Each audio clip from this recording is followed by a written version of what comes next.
Jangan lupa di-subscribe channel NKS Entertainment.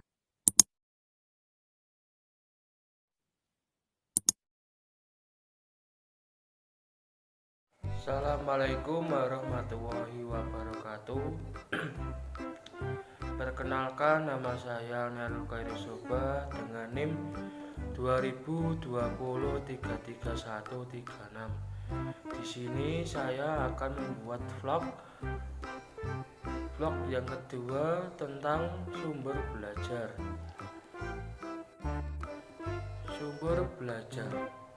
Sumber belajar adalah segala sesuatu yang dapat dijadikan sebagai acuan, referensi, atau rujukan dalam pembelajaran. Sumber belajar dapat berupa seperti manusia dan non-manusia, direncanakan dan dimanfaatkan, serta bahan belajar yang terpisah maupun menyatu. Yang nomor 2, fungsi sumber belajar. 1. Dapat memberi pengalaman belajar yang konkret.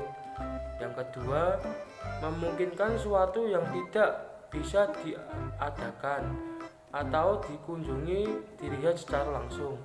Yang ketiga yaitu menambahkan, memperluas cakrawala sajian. Yang keempat, memberi informasi yang akurat dan terpadu.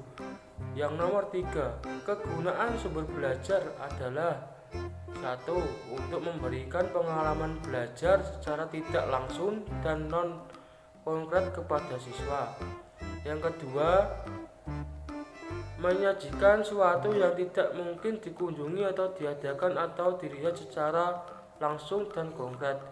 Yang ketiga, menambahkan dan memperluas cakrawala sajian dan di dalam kelas. Yang keempat, memberikan informasi yang akurat dan terbaru seperti buku, ensiklopedia, dan narasumber.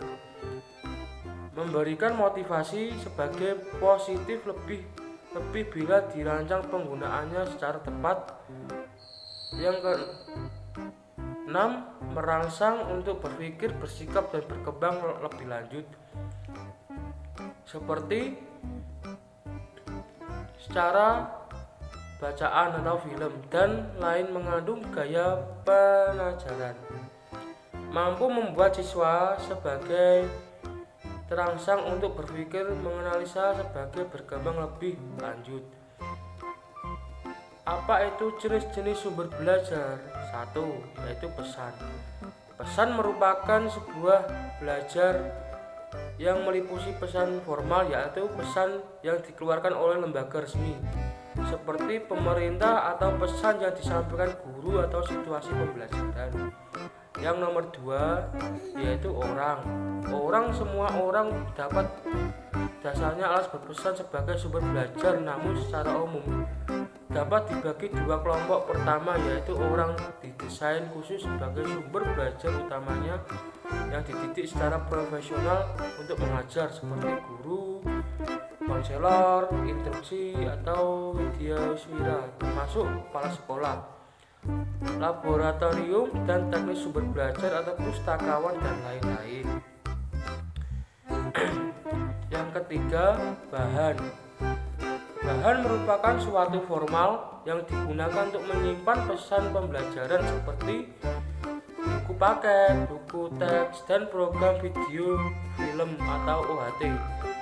OHT adalah Overhead Transparent Program Slide. Alat peraga sebagai biasa disebut software. Alat device. Alat yang dimaksud ini adalah benda-benda yang termasuk fisik, sering disebut dengan perangkat keras atau hardware. Alat ini berfungsi untuk menyajikan bahan-bahan atau butiran 3 di atas, dalamnya mencakup 1. Multimedia, proyektor, sistem proyektor, OHP, film, recorder, OPG, proyektor, dan sebagainya. Yang ke-5, teknik ini yang dimaksud adalah secara prosedur yang digunakan orang dalam yang memberikan pelajaran guna tercapai tujuan. Pembelajaran di dalamnya mencakup ceramah, permainan, simulasi, tanya jawab, sosiodrama, dan sebagainya. Yang terakhir adalah latar. Latar merupakan atau lingkungan yang berada di dalam sekolah maupun di lingkungan sekolah dan berada di luar sekolah, baik yang sengaja dirancang maupun tidak.